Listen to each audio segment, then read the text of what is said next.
as I kept growing my following, I wanted to kind of go against that stereotype, showing like, hey, if you are a Black male, you don't even have to be a part of the LGBTQ plus community, but if you want to be emotional, if you do inherit feminine traits, like that's totally okay. And like we have people that love you for that.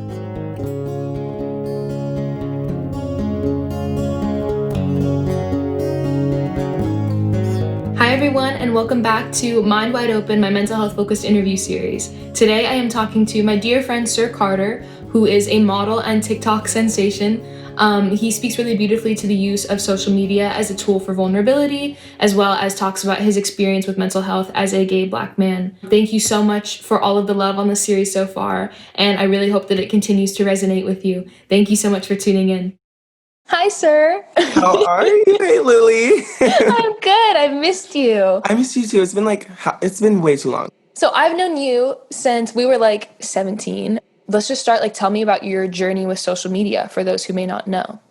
If I'm being honest, I never really wanted to show off like my personality on my Instagram. Like I would just be like, oh, look, I'm cute. Like I could take a picture or like stuff like that.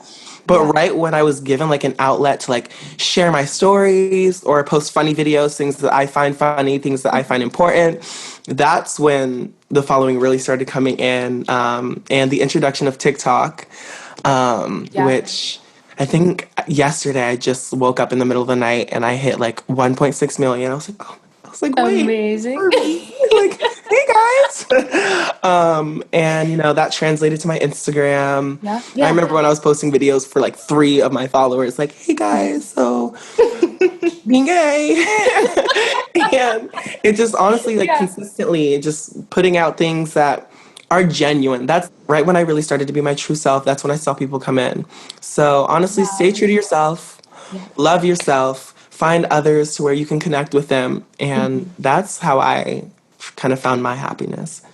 Totally. I think that is such a good message, and definitely something that I'm aspiring to right now with this series is just total vulnerability, total genuineness, as you were saying, and a lot of the time that genuineness isn't pretty, and I think that's something that social media can be a negative place for, is people wanting to show the gorgeous parts, only the glamorous parts. But this series and what you're doing as well is all about like these are the nasty parts and these are the parts that we all go through.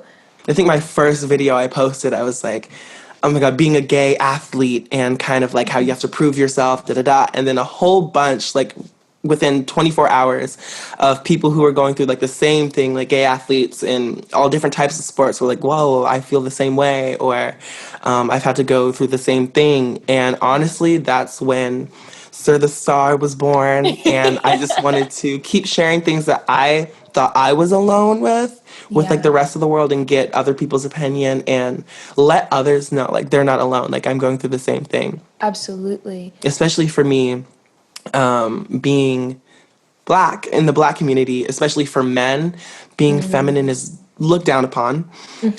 Opening up about your emotions is also looked down upon.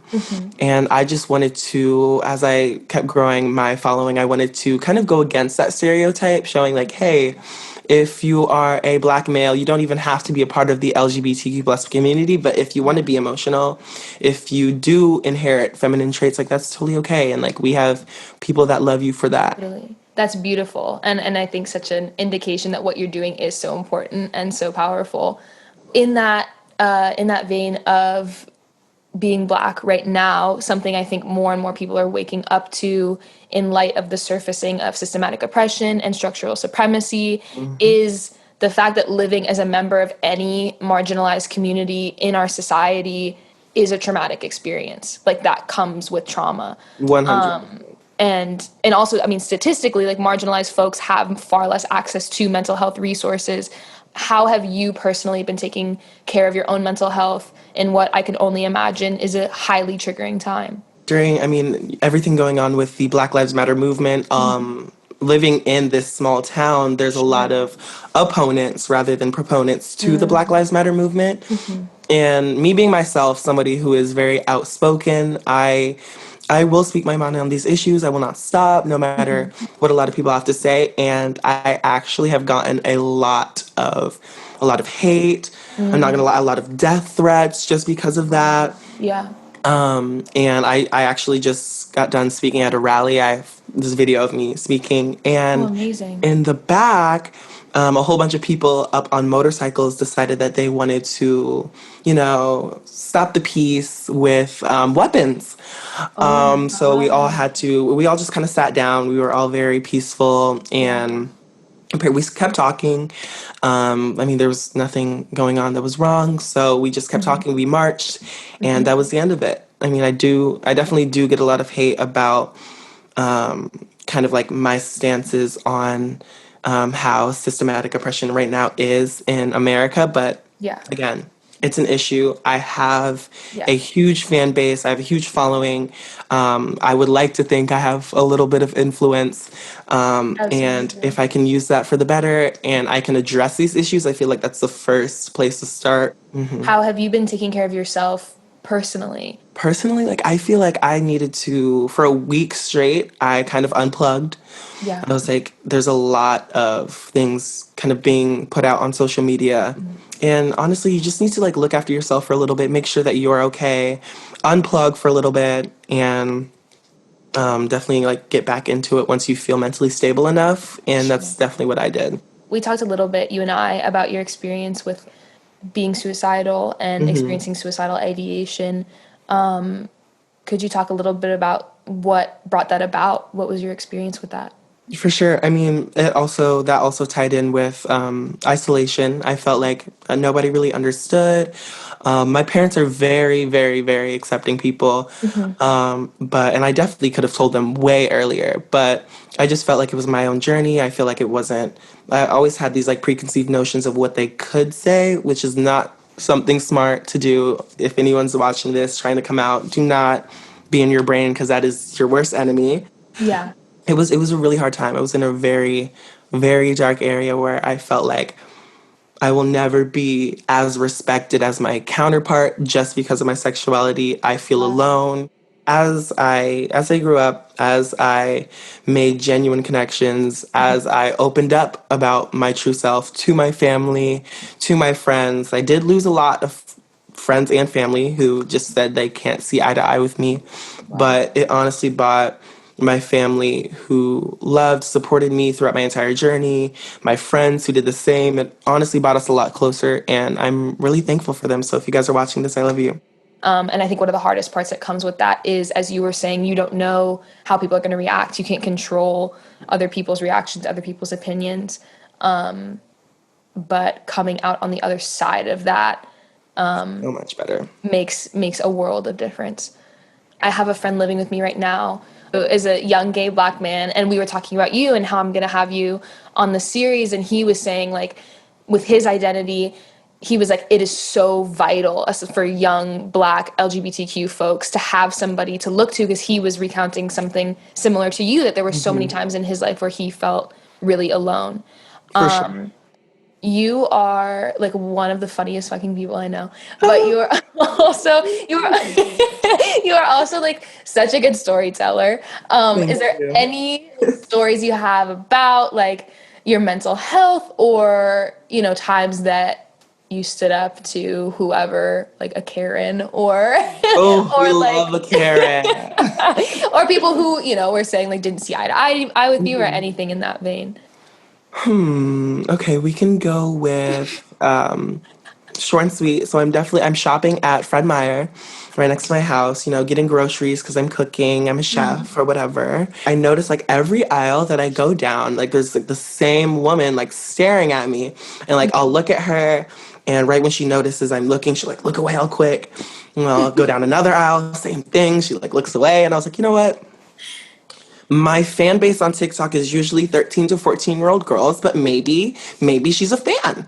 Maybe she wants a pick and is too scared to ask. So I was like, you know what? Let me just mind my business. Let me go to self checkout, get this done quickly so I can leave.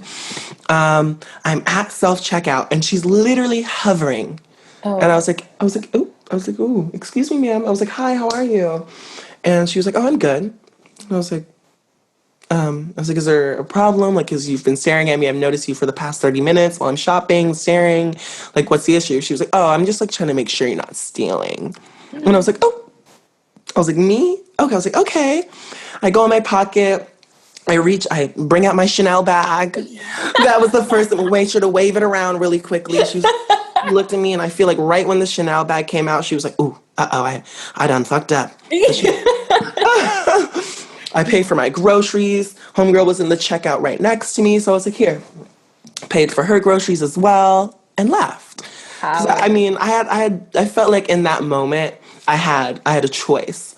I could either be very rude, aggressive, which that is apparently her preconceived notion of me already as a black male that steals, that's aggressive, or I can go against that stereotype and be nice, even though she wanted to be racist. I can still go Yeah. against that and be nice to her. And Yeah. that's definitely a lot of comments I got on my TikTok. Like a lot of people were like, yes, period. But like the other like majority of my comments were like, wait, so like she was being racist and you paid for her groceries. I had to explain. I was like, it's not like I was being like, here you go, here's your groceries. No, no, no.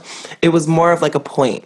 Yeah. Like you really profiled someone because you had this preconceived notion that I didn't have enough money, that I am gonna steal, that I can't pay. So I did the exact opposite, paid for mine and paid for hers. I hope she enjoyed her meal.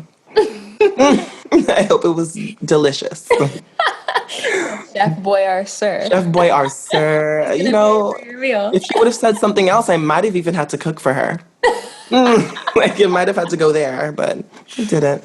I can imagine the strength it would take to not just go off on somebody, but to, I mean, and that's something that you've experienced your entire life. Is It just gets easier and easier. Like I just deal with things just like so much, like just with grace now. Like when I first started to encounter like these like feelings or people coming up to me, like I'm not gonna lie, it's a journey. I definitely blew up a couple times, not cute, but as I like grew up and realized like that's not the way that you need to address these people because it's coming out of ignorance.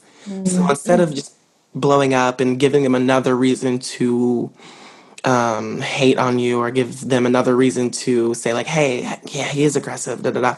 You're you should just be like cool with it. Just be cool, graceful, sweet, and then that might make them like, oh wait, am I messing up? Like it poses a question. your fan base is mostly younger people. What is your advice for dealing with mental health and being a part of this generation? Honestly, the advice that I would have that I wish I would have Yeah. been told Yeah. is if you feel as if something is wrong with you mentally or if there is something that you're going through, don't like keep that to yourself because that is kind of when you start compounding issues on issues and then some people it's really hard for you to like dig yourself out of that place. Like for the longest time I would just keep my sexuality, keep my identity really just locked in. And Yeah. like right when I was able to kind of express that to other people, it helped me come to terms with it and flipped a full 180, Yeah. honestly. So like have an outlet to talk to, even if it's like a school counselor or a friend or your parents or if it's anyone that you trust, really just open up to somebody else and go from there because it's really vital to have someone to talk to during these like really hard times. Do you have anything exciting coming up? I am dropping an EP. Dude, wait, I I'm so excited. know. You I'm like sing a song? I've written music Yeah. for like so long, for like 7 years now, because I started when I was a classical pianist for a long time. Me too. Me too. Good roots. Yes, yes. And honestly, oh, this relates back to mental health perfectly. Whenever I wasn't out, I couldn't really talk to anyone at the time.